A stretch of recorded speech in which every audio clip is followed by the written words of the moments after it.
All right, we are back. Long time coming. How are you, sir? I'm good. I'm good. It's been a pretty amazing 2026 so far. Surprised that we're already at March. It feels like Yeah, January just started to me. yeah, man. No, I mean I look what I was about to just say. This year has been crazy, and it's like the first 3 months, right?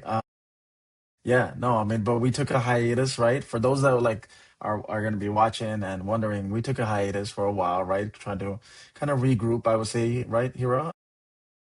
If I may say so myself, we were trying to regroup and. The goal for us, right? I think I'm sure you would agree, is for us to bring solid, fire content. And I think we got some good things coming up, at least in our talk tracks. Yeah, I think one of the things that we want to make sure you, as our audience, our viewers, want to be aware of is we're going to be focusing this year on talking about our key topics that we usually talk about and have a conversation between Shakil and myself and share our views as well as engage you guys to share your thoughts and your views and have more of a collaborative effort here. And here and there, usually in our previous contents, we invited a third person into our host to get their sort of perspective on entrepreneurship or something that they're looking into and how they made it successful. We'll do that here and there, but we want to change it up a little bit. Yeah, yeah. No, I think it's exciting. I think it's pretty exciting times and crazy times too, right? If I may start with that, and as we know, with coming into 2026, a lot of things are happening, as I mentioned from before. I don't know, man. Here, like I don't know. I mean, what do you think? Do you think Do you think America is united or divided?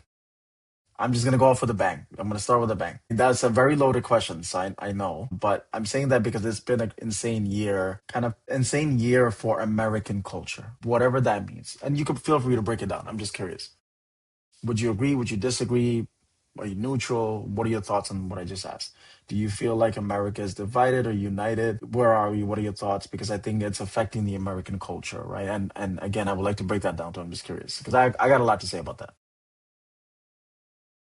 I think we are united enough to continue surviving, right? But divided enough to say any minute something can just go really bad and it could lead to as bad as an internal civil war, or even beyond that, where people are just say, I had enough of it and this place isn't for me. So I feel like every day there's that constant test in everyone's mind versus, talk 5, 10 years ago, there wasn't that kind of that worry where we had to sort of question whether we are Americans or American enough or not. That's a question I think we're getting challenged with a lot to say. And to be, I guess, very direct, like it's either white majority or you're a minority, right? And minorities aren't allowed to remain here. So yeah, I feel like it's gotten really bad. That's a question on a lot of people's mind, and it's not a comfortable feeling, and a lot of people are facing that. What about you? What do you What are your thoughts? mine? Tough question. Easy to ask you, hard to answer. Um, I'm struggling. I agree in some sense, right? Where I think a lot of us are surviving, and I think there's no question in my mind where the concept of thriving as America, as a nation, as individuals, as people of color, as different races and religions that make up this country. I think that the concept of thriving is too far out. And I think we're Americans, and I think we had standards and values and principles that we live by in the past, and I don't know if we're standing on those things anymore, right? If those things mean anything anymore, right? If like does when you used to say this is happening because of American standards, or like we're living by American standards, we have American principles. What does that mean anymore? right? And I think obviously this is all like, by the way, everyone's that watching, this is just my opinion, nothing factual here. Here is opinions. But I mean, to me, I there's a part of me that questions that, right? Because everywhere you look from all directions, a lot of people are surviving, and I say people because that's what makes up America is like individuals, right?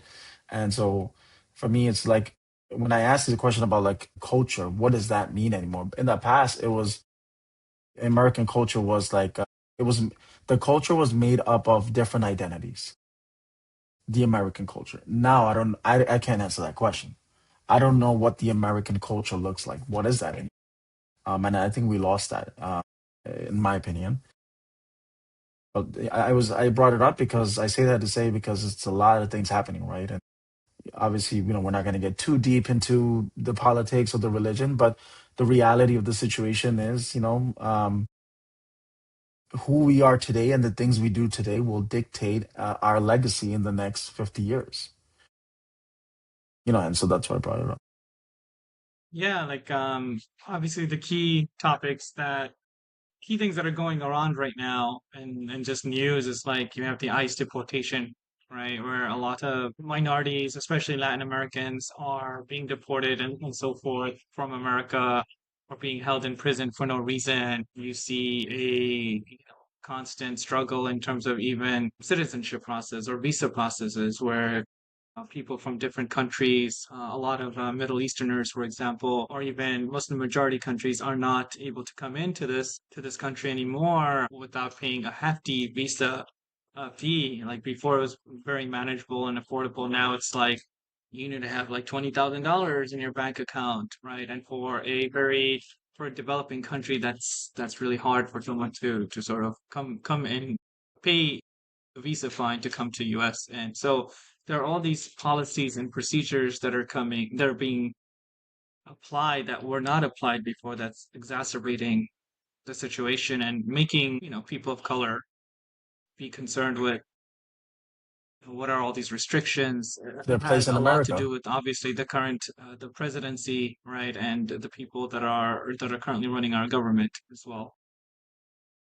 So yeah, Yeah. it's tough.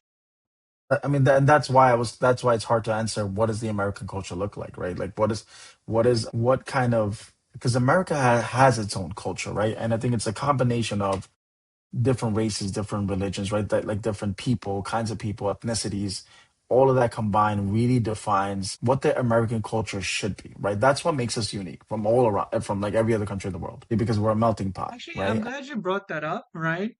And sorry to interrupt. I'm glad you brought that up because we're from New York City, right? And, you know, we have the Statue of Liberty. We were known to Yeah. accept people of all cultures, races, religion, whatever. And growing up, through the schooling system here, that's what we were very proud of, right? The You diversity. go to any classrooms, right? You have people speaking 20 different languages and whatever. So acceptance was very big growing up in the city. But maybe someone in the Midwest, someone in the South, where maybe it wasn't as multicultural, right? So maybe we're seeing a clash of what I'm saying, the city versus the non-city people, right, in American culture, because we grew up understanding culture to be diverse. But if we look at other states where there wasn't that much migration of Diversity. immigrants or whatever, so that maybe that's coming into a clash now, and that's what we're witnessing. Do you think policy is shaping the culture of this country? Different It's policies that escaping, are you being say? put in place? Shaping. Do you think it's shaping the culture of this country? Yeah. Yeah, I think it's Like different intentional policies. divide, right? It's intentional divide and conquer sort of mindset where you want to keep people busy about their identity, their races, right? How different we are, and have them sort of have a conflict and focus on that. I think, it's strategically being done because these policies could have been done many, many years ago, right? Didn't need to be done in 2026. Could have been done 2000. Could have been done, when, terrorism sort of started and things like that. And it's like, okay, why are we just focusing on one ethnicity? Why not, if I'm being very brutal, blunt, kick everyone out? That's not white, right? So I think, yeah, policies. definitely shape it is sort of people's mindset. And, these are small, you know, things that people don't even need to focus on if they're thinking about the bigger picture being, we're all one race, humanity, at the end of the day. We're all trying to, Get things out just live, and survive, live. thrive, right? And just live a decent life. That's the key thing. And if we're all just focused on that, then that's where we can all harmonize, get together, appreciate each other, right? Wish success for each other, right? And by success, I just mean have food on the table, have a roof over your head, have decent relationship with people, and so forth. So I think its policy is definitely shaping it, and it's being done so that way we don't focus on the bigger issues that are going on in our country that question our morality and ethics. I think you hinted to that, like the U.S. the culture that we stood on was we were very just, like just country by the law, very you could go to the court system and fight for your rights, and the good guy won.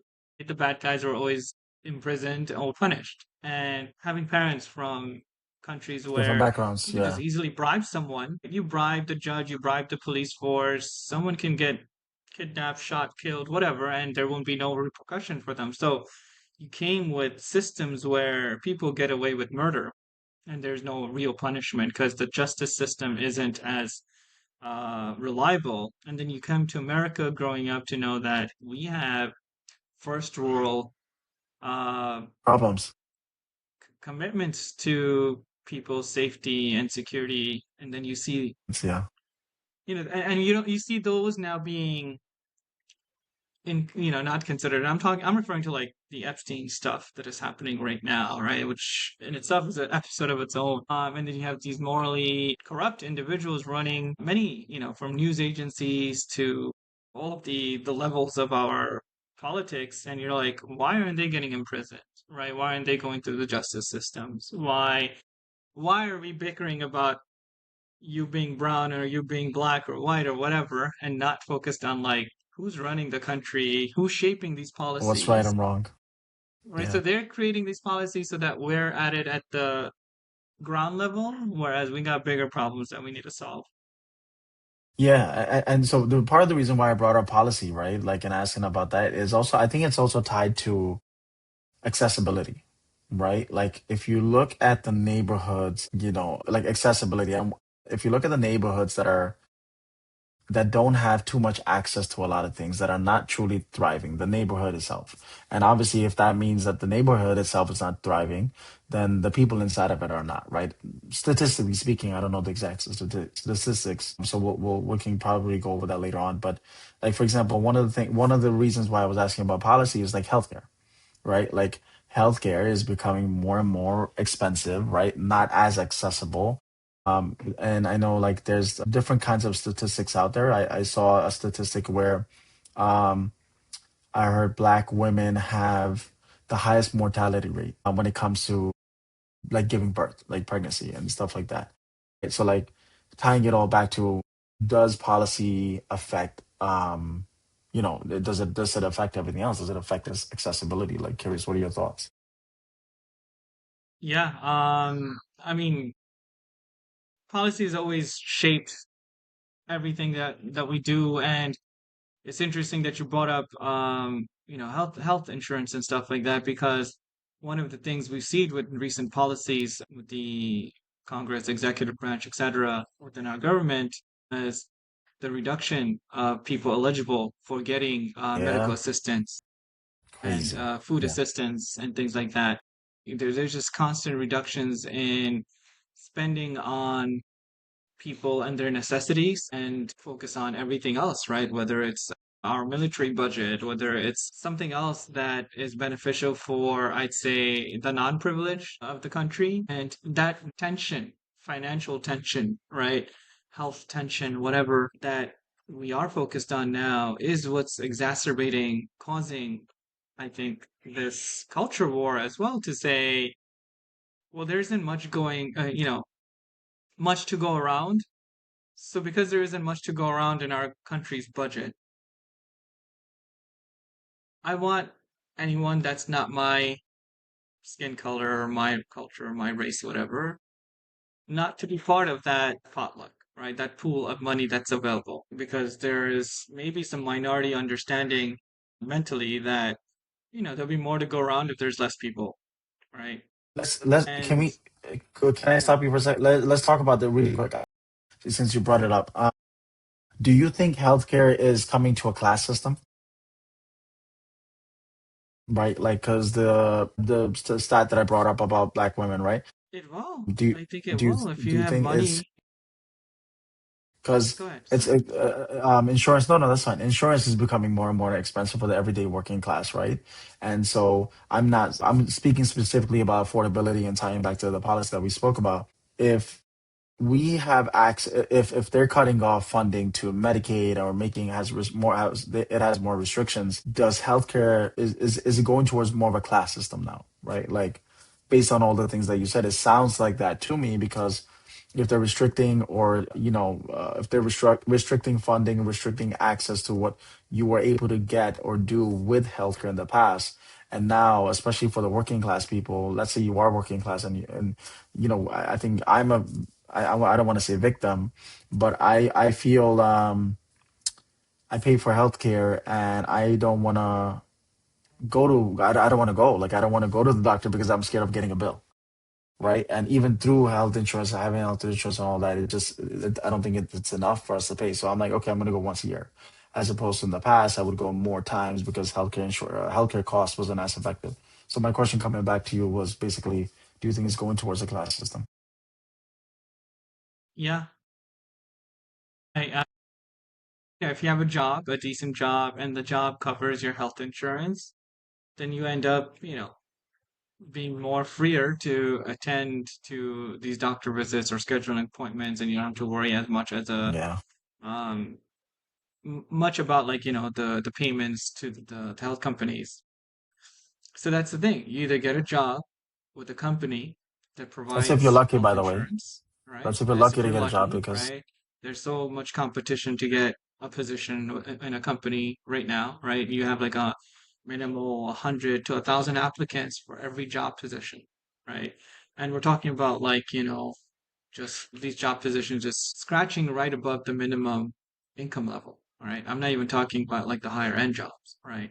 So, if that's what you need to do just to get a minimal above the income threshold job, and there's severe competition, and that protects, I guess, your health insurance. And that's not all jobs. Some job might cover some of it, not all of your health insurance. So either that, you make it, or if you don't make it and you work at a part-time job or even a job that, a retail job may not pay enough for you to even cover rent or food, yeah, right? It's forget like you forget need to now healthcare. live with your parents, right? Or you need to live with relatives. You need to live with a couple of people that are income earners just for you to cover food and rent. That's how bad it has become. And now, if you fall into that, you have to have an income at a certain level for you to qualify for Medicaid, right? Or health insurance, right? For you to get food assistance.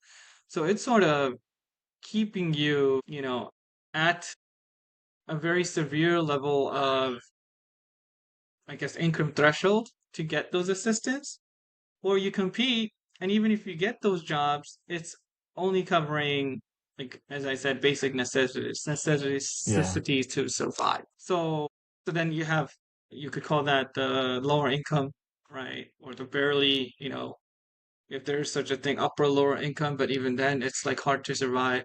Then you start hitting the middle class who are surviving, who can cover most of their expenses, right? And take a vacation a year or so, right? But that's it. There's no savings. And the only ones that can have, and the reason I bring this up because if you're not saving, you're going to fall into debt, right? You're always going to have a revolving debt, you're going to have interest, and you're going to be constantly be enslaved by the system to say I owe someone money and therefore I can't do anything. I can't have any assets, right? I can't have any investments. So that way I can get out of the system where if I lose a job, I'm done, right? I'm in the streets. And that's how bad it is. That's the thing. You that's the don't have reality. money, That's you're the in the reality of the streets. situation. Yeah. Yeah. And I don't think anyone should be in that situation where you're in the streets because you don't have a job and you can't have savings because you have your income is just of covering your expenses. Barely. Do you think, I mean, like piggybacking off of that, Hira, do you think financial stress affects our mental and physical health? Yeah, imagine like you're one paycheck away, you're one you know, you do one thing wrong and now you don't have a job, Away from a right? crisis. And now it's just gonna be a tweet that you put up, and that's what causes you to get fired, right? But then you see the same worst tweets being posted by people of the upper class, and they're keeping their job. They're getting to say whatever they feel like saying, right? So you see these disparities to say people can say whatever they want at a certain class level or certain income level or a certain race or a certain religion and can get away with that. But if a minority says it, or someone that isn't of the same class says it, they're gone, you know? And that constant stress is, I think, what's causing everything to just go to the ultimate, like, extremes to go like, okay, um, do we have freedom of speech? Do we have ability to thrive here through a proper job, right? And it's it makes you feel, I guess, unwanted or not American enough, right? And that constant pressure is gonna make you feel depressed. So I think all of these policies, finance, things that you can even express that you didn't, as an American, that's the thing we took pride in. Say whatever we want, right? I say what I want. I do what I want as long as I'm Freedom of like speech. not harming Freedom of anyone. speech. Yeah. Yeah. So Well, you don't I even mean, I can't have even say that that to look anymore. forward to. Yeah, you don't even have that to look forward to saying like, yeah, I do what I want, say what I want, and because there was some pride and happiness in being able to even claim that. Now, if you're saying that I can't even do that, so people are getting depressed. They're being silenced. They can't speak their minds, right? They know that even if they fight for a cause, it's landing on deaf ears. The policies aren't changing Yeah. because they're not the ones that are able to lobby and make a change, right? Because you have, and that's what's causing policies to be shaped the way they are because the average American doesn't seem like they have an influence. The more you're sort of like, and this is, I'd say, the majority of Americans, right? Where it's like, all right, you don't really have a say in the way the government's going to run, and you're silenced, you're shamed, you're going to be depressed. You're going to be like, what am I doing with my life, right? And it becomes an existential question about Affects your mental health. Yeah. you, It really affects your mental health. yeah. And I don't think it should, right? Because if if you were to wonder, if I was an island not controlled by any system or whatever, and I figured out a way to, if you think of like the caveman approach, right? Build my own home, get my own food, would life be depressing? And I would say, and let's say there are people around that island, right, that you could befriend and communicate and figure things out. Life would actually be enjoyable to say, oh, look at this, we discovered XYZ, we're building how to, versus Yeah. But wait, hold on. yeah, But there is a group, right? Like there are like people in different islands around the world, and there is a group, right? The Amish people who are secluded from everything, right? Like they have their own community, they're doing their own thing, and they are really truly happy. And there's other groups out there in the around the world that are like that, right? Like they are just secluded from the rest of the world. They have their own island, they do their own thing. And I've seen just from traveling also that I mean I'm agreeing with what you're saying is that like there are people out there that can live below the means or live on like at the means and like they're more than happy with all these other things.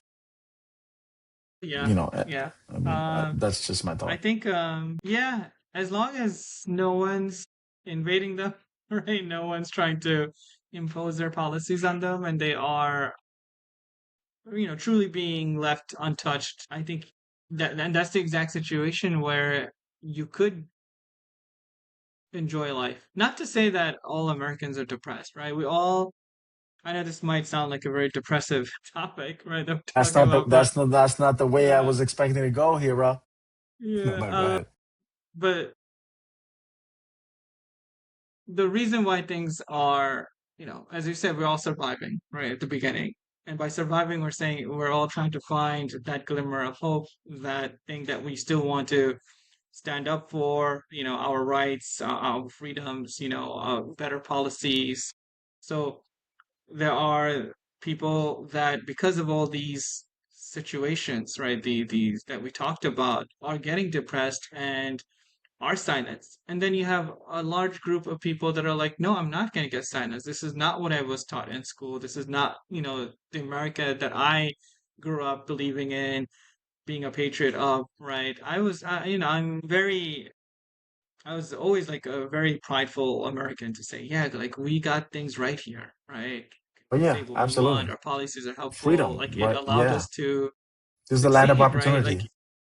exactly. Yeah. And I would say a majority of people that did come here was able to find a way of livelihood to like do well for themselves. And do well, I just means food and roof over my head. I'm not Survive. even saying Survive. Yeah. and that wasn't possible in the countries our parents were in because In third world the countries. Yeah. competition was so severe that you didn't have, even if you were had an engineering degree, you were driving a rickshaw, like a bicycle, an Uber, right? That was the max you can get, even if you had intelligence at the doctor level. And now you come here and you have that opportunity where like, you know what, I put you know so America gave those opportunities. You have people that have grown up on those principles and will continue to fight for those and not let whatever's going on now change them, right? And then you're going to have some, especially the younger generation that didn't come or see those opportunities, right?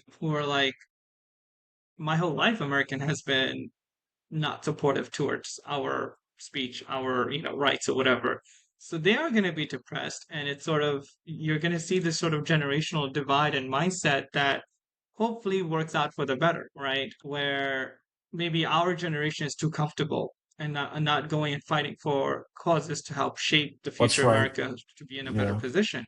And honestly, Yeah. a lot of the protests and strikes or whatever I see, it's always being done by the younger generation because I think they are going through, they're suffering more bigger of this A situation than we challenging are because they time. haven't seen a Yeah. positive. They haven't seen the positive America that we grew up in. Yeah. So yeah, I feel like this is going to be an ongoing issue, but you have a lot of people fighting for hopefully the positive America we want versus the America we hope that does not come to fruition, which is going to, I don't know, cause a civil war at the rate it can go. Yeah. Do you think speaking you touched on this a little bit. I mean, we both touched on this a little bit. Do you think financial independence is realistic anymore given all the factors, all the things you've mentioned? No. Right? I don't think so either. I To be don't honest, think yeah. it is because I hate that I have to say I agree with you. I don't think it is, and yeah, it's and sad. I shouldn't be Especially laughing, this is a but no, in the sense that land of it's opportunity. saddening. Yeah. Yeah, it's saddening. As I said, like you have situations where multiple people have to live together, work multiple jobs just to cover rent and food, right? That's not the America of opportunities, right? That I was hoping That's for. America of survival. That's the land of survival, not Yeah. opportunity. Yeah, and we know, you have to, there's that whole mindset of like, you have to strive, you have to struggle, you have to work 24/7. And that was sort of shoved down our throats, being in New York, right? It is loud and The opportunity, but you hustle. have to fight for it, right? You have to, the hustle, you can't make it until, you hustle your butt off. And I don't think I disagree with that mindset. I'm not saying that you should just be sitting around and you'll make it. Uh, by making it, I mean, there's the make it like you're trying to become a superstar, celebrity, athlete, whatever, or a billionaire, or whatever. That's not what Yeah. I'm talking about. I'm just saying make it enough to just say, survival needs are covered and I'm happy. I'm happy with not worrying about that, right? Now, if you want to Yeah. start worrying about I don't have a Louis Vuitton bag or something, you have a different kind of problem, right? Where Brother, you need to chill. struggle to make that, right? Listen, brother, But you chill on that because I have a wife who might be watching this. So that's a different kind of problem. But yeah, I feel You like know, financial independence is really, hard. really quick. I was looking this way because I was reading a statistic based on what you just said. I don't know if you'll find it. I think it's kind of crazy. So I'm reading this statistic. It's from I don't know where exactly it's from. So it says here that six, and you probably can't see me on camera, so I apologize, you guys. Uh, I see here the S&P 500 is hovering around near all-time highs. I'm going to tie it back to what we were just talking about. Mortgage rates have somewhat like they're around the 6% rate range, right? And what I'm seeing is here the statistics says that 72% of Americans still feel the economy is bad, right? Like that's a big number, 72%. And the whole of what I'm reading is there's a group called Financial Independence Community, and like they're discussing how um, you kind of piggyback, what you were saying, where like some people, not everyone, right, are doing okay. They're not thriving, but they're doing okay. But even the ones that are doing okay, 72% of them are saying, "Hey, the economy's still bad," and what that means is they can go any direction, right? So like what I was at, why I was asking, do you feel like financial independence is still achievable and things like that? That's where it came from. Yeah, no, it's speaking about middle class, right? Because that is a significant portion of America, and I'd say who cover most of the taxes that fund the revenue for the government to thrive, right? That the middle class is paying a lot for it, Oh right? yeah, And our taxes, if yeah. they're, yeah, if they're the ones that get laid off and they're in debt, right? No matter how great S&P numbers look or how low the interest rate looks, it's not even low. I think it used to be in the 3%. Now it's 6%. So it's still double if you look Yeah, at it well, from hold like on. a, yeah, Yeah. So like 3% wasn't the norm. The average has been 4 to 5% throughout the year, there throughout you go. like the Right. It's history. still Yeah, higher, yeah. right, than the Yes. average. Yeah, yeah, So yeah. that's why. Yeah. And I feel, yeah, if the difference is if you lose that paycheck and you have no savings and you're running on interest because you have so much debt, that's the average American. Yeah, but That's not a comfortable feeling. yeah, That's why but there's no that independence. functioning, but that functioning is a survival tool now, right? Like there are people out there that are surviving on credit, because they have no Yes, choice. So it's not like they want to yes. go on credit and they want to put themselves in debt. Like that functioning it's a survival tool at this moment. It's the policy. It's the way the system is designed, right? And I say a Yes. strong word, enslavement to the system. When we think of financial independence, independence to me to say that I don't owe anyone anything and I can survive on my own, right? That's what independence to me means, right? I don't owe anything to anyone. I own my home. I can afford the food and I am comfortable at least for the next 6 months to a year where anything can happen and I Oh, don't I'll have be to okay. like worry Yeah. about it, right? When you can't say that and you're living paycheck to paycheck, and that could be the middle class, right? That is worrisome, where you feel like, okay, maybe I could understand that if you're in the lower income, right, based on whatever policies and opportunities that are there. But if you're there at the middle class whom are running government, then you're sort of enslaved. So the only ones that can feel like they have financial independence are the ones that have extra income, right? Extra assets, extra savings. And Yeah. when you ran these numbers by me, right, like the S&P and it's hovering at an The all-time interest high, rates, yeah. when I think of that, I'm like people that had extra money sitting in their bank account, right? They're the ones that said, I'm going to dump some money into stocks, right? And I'm going to try to make some sort of profit on that stocks over whatever a time. The average American who doesn't have savings, Yeah. right? Which is a Or lot. very little, right? And they're the ones that might have debt as well. They don't have money to put into the S&P, so it's irrelevant for them, right? So the Yeah. people that are worried about it are the ones that do have money, do have savings, that are putting money into their investment, and they're like, all right, yeah, these are extra income.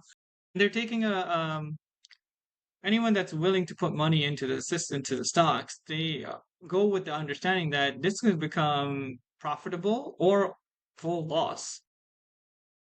What I'm trying to is sort of extra income that they can mess with. So it's irrelevant to a lot of Americans that don't have that sort of privilege. Yeah, I mean, because look, like so. as you know, in New York City, right? Obviously, there's a new mayor, Mayor Mamdani, and one of the things, New York specifically is a tenant-friendly state, right? And so, large majority of people, part of the reason why they're not buying a house because they're not able to, right? So that's why they're staying as tenants and stuff like that because I can't even say it's cheaper anymore because rent is skyrocketing. Right? We're landlords, and then I've been a tenant as well, so I've been on both sides of the fence. But like now, rental is almost the same as a mortgage, right? And so even that, like people are not, they can't just survive. I am curious about now that I'm like thinking about this. I'm curious to hear your thoughts on this. Do you think people are failing or they're adapting to the macroeconomic New conditions Yorkers are of adapters, right? New York future City people are adapters, right? If in we were general, just take America in our, general? I yeah, wouldn't say the big cities like New York, yeah, but yeah, I'd say humanity in itself is a race that needs to constantly adapt, right? Constantly try to find opportunities to succeed and thrive. So I think that's just a natural code in our genetics to say, we're going to make it, we're going to find a way out, we're going to find a way to survive. So no matter how tough it it's gets, getting harder right? and harder. It's Yeah, getting like harder and honestly, harder, like right? as you mentioned this, right? I had a conversation with my wife on this, and um, I was like, you know what? No matter how much us city people complain about the expenses and everything else that are here, right?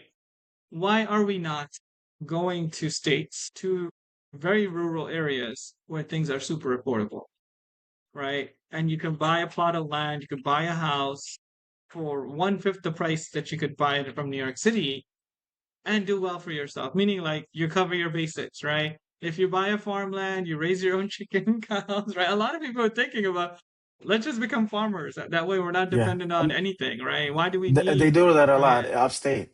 They do a lot of upstate. Like people are Yeah, have and moved there's a away lot of from land the in big city. America. Yeah, a Don't lot. like there's a lot of land. Like I'm not making this up. There's a lot of land, there's a lot of opportunity where you can go take your money that you earned in New York and build your life out there. You're going to have a different kind of lifestyle, right? You're not going to be able to have the convenience of a major city, but you're going to be able to survive. So I do get these random reality check questions by just asking myself this, like, well, if I What am I doing personally here? choose to live in a place where it's extremely competitive and complain about it, maybe I don't have any rights to complain about it, right? If Yeah, there are that's true. alternatives, right, in the same country, right, where I can live a more, I guess, easier life. So yeah, we always have to take these sort of conversations and say, well, is it that bad that Dissect you it. make it Yeah, to be? But it is harder here. Like if you're, but relatively speaking, if you're a New Yorker of 10 years ago, 15 years ago versus a New Yorker now, it's way harder to live here now, thrive here now, succeed here now. So relatively speaking, like it'd be different where if it was always like this and it was always tough, a tough yeah, love but that's living in New York, inflation. it wasn't, Yeah, right? yeah, but here, that's inflation. I mean, yes, the big cities, especially like New York, right, is one of the most expensive cities in America. That in itself has a stamp on it. But at the same time, inflation is also not helping, right? Like inflation is making things higher and It's a higher and more combination of expensive. everything, right? Inflation, our budget focusing on military conflicts externally and not reinvestment in our own country, right? Yeah, yeah, And yeah. honestly, like money comes out of thin air somehow when it comes to our government, right? When it comes to them wanting to do something that X, Y, they and want Z. to do, Yeah, yeah. right? Like But when it I comes to read our an article people, recently when the DOD, Department of Defense or whatever, they were having like $200,000 lobster meal and stuff like that, and this was all over the news, and we're just like, yeah, damn, millions and millions of dollars are being thrown into things where the American yeah. is news sometimes make you think like America doesn't have money where they actually do have money that come out of nowhere and you so I don't say inflation is the so it's like one of the key The sole causes. I'm like reason, yeah, everything that you guys are doing shows me that the priority isn't the average American. And yeah. that sucks because when we know that money can come, we have a very robust economy, right? Very successful economy. And it's not like I don't other remember countries the that last don't, time. yeah. Sorry to cut you off. I don't remember the last time we had a successful economy. I'm sure we did. I just don't remember the last time. Like what like during what presidency, during what year did we have a successful When economy? we And have like, a and surplus when in I our say income, surplus, right? yeah, Yeah. I don't remember the last time When we clear we've our always in a debt, budget right? deficit. We do have some surplus, depending on some presidencies. But even then, we are producing so much, right? In terms of revenue, in terms of income, in terms of whatever, as a nation, compared to another nation that is not, right? There's a lot to go around.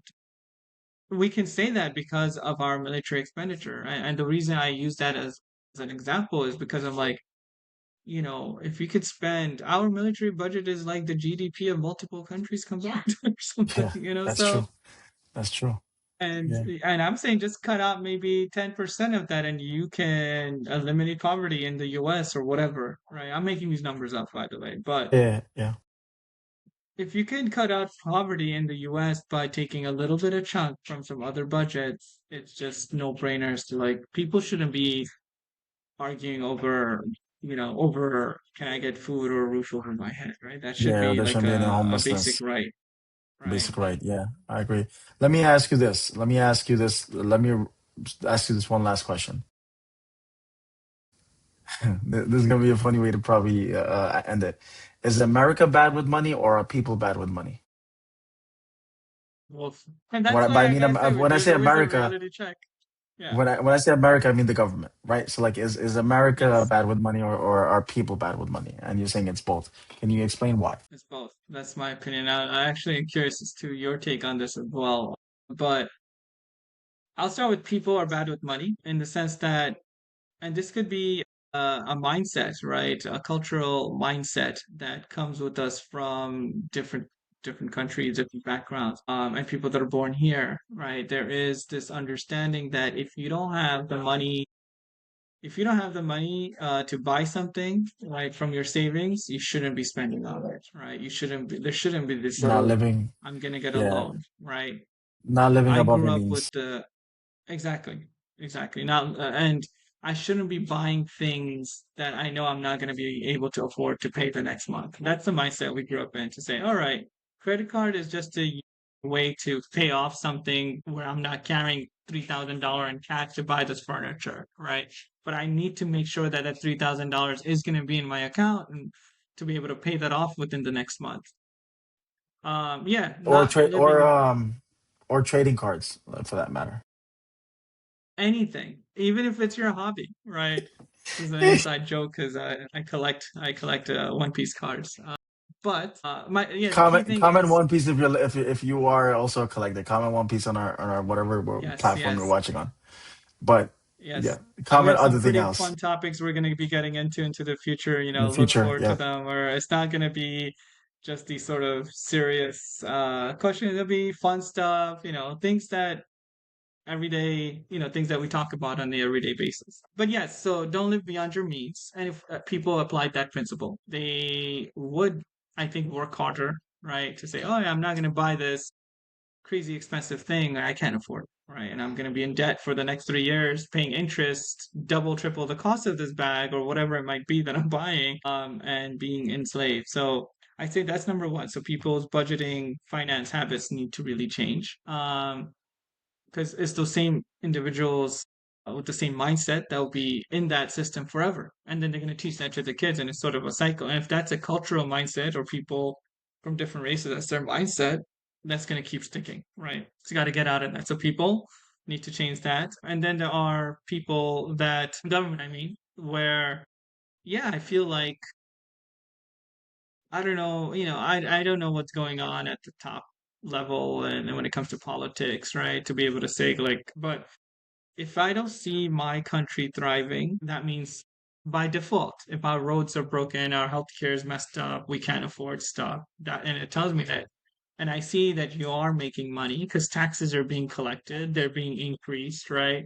yeah, yeah. We're always That's another collecting, conversation but another it's day. yeah. Yeah, so yeah, by default, you're not spending your money correctly in the right ways. It would be different to say no one has a job, so no one's paying taxes into the system, and therefore the government can't thrive because there's no revenue coming in. That's not the case, right? So that is why I'd say, yeah, the budget. there's other priorities. And honestly, like that's because people see that their priorities is not their own country, their own stuff. The country isn't represented their own good. There's this constant tension, especially with wars happening even as we Yeah. speak, that I don't know Yeah. what tomorrow looks like. I agree Yeah, with what are you. your thoughts? What do you think about? Yeah, our producer said we need to wrap it up, but I'll give you my thoughts, which is good. This is why I think our show is going to be one of the best because we try to stay on track and color within the lines. My thoughts is no. I think both. I agree with you. I think America is bad with money. I think individuals were also bad with money. But I'll speak on the individual side. I think it just comes down to a few things. Number one is lack of knowledge, lack of discipline, lack of understanding on the financial literacy part, right? Like, I don't want, I'm not going to go, this is a whole nother topic we could talk about in the future. But like when you're 18, when you go, before you go off to college, you barely know how to spell college. You're given access to student loans, right? And like as an 18-year-old or 17-year-old, you think it's free money, right? Like you can go to college for 4 years, ride that whole college wave and not pay a dime back until you graduate. So the system is designed for you to say, hey, like we're giving you free money. Don't even think about paying us back anytime soon, right? And so I think, Yeah, did I someone think, share that you could take a $200,000 loan and they will sign that off for yeah, college? But if you try yeah, to take a 20K business loan, they're gonna say, yeah, no, yep. you're not capable. No, you're not capable. But you capable of giving me a 200 grand loan that I don't have to pay until later on, and then when it's time to pay, interest is racked up, everything else is racked up, and I barely can pay because I can't get a job. So I think coming back to the thing, I think individuals, yeah, it's a both sides of the coin. I think the system is divide for us to be bad for the system is designed for individuals to be bad with money. And of course, it goes back to the thing. The governments are, and America itself is also bad with money. That's why our national debt is extremely high, right? And whatever the reason is, it might be because of individuals at our government level are exploiting things or messing up with our budget. At the end of the day, we're in debt. Debt is debt, right? No matter which way you look at it. So I think America is bad with money. I think individuals are bad with money, not by choice, but because the system is designed against them and the lack of knowledge and consistency and discipline that is not taught to us. And those things should be taught to us because it comes from the concept of nature versus nurture. Nature we can't control, but nurture we can. And if you really look at it, I'm going to wrap it up here. If you really look at it, the nature does dictate the nurture, right? Because who you are, the environment you live in, and the environment you grew up in will dictate who you are. It will shape your identity. Kind of tying it back all together. So that's those are my thoughts essentially. Um, but yeah. Well, I mean, listen, if you guys are watching, thank you so much for watching. We really appreciate you. Be sure to subscribe, like, comment on all our social media platforms. It'll be somewhere like here at some point. It's somewhere, it's going to be somewhere where you can easily access it. And, but definitely please like, share, comment on it, and give us feedback because we're starting this new thing. We're kind of revamping generational icons, but I think it's going to be really great because as you can see here and I are really focused on topics. This week's topic was based on last week's events and things that are happening around the topic. So we appreciate you guys watching. And like I said, like, subscribe, share, and come back to us for new stuff, new conversations next week. Thank Yeah, you. definitely comment about your thoughts on these, key topics about where do you think America is going? How do people feel about their culture and identity? Do they really feel financially independent, with the system? And how is everyone's health, all right? How are you feeling? I think that's what we want to do. We want to sort of talk about things that we might be talking about in a coffee chat with any random person. Yeah. Yep. All right, Awesome. thank you guys.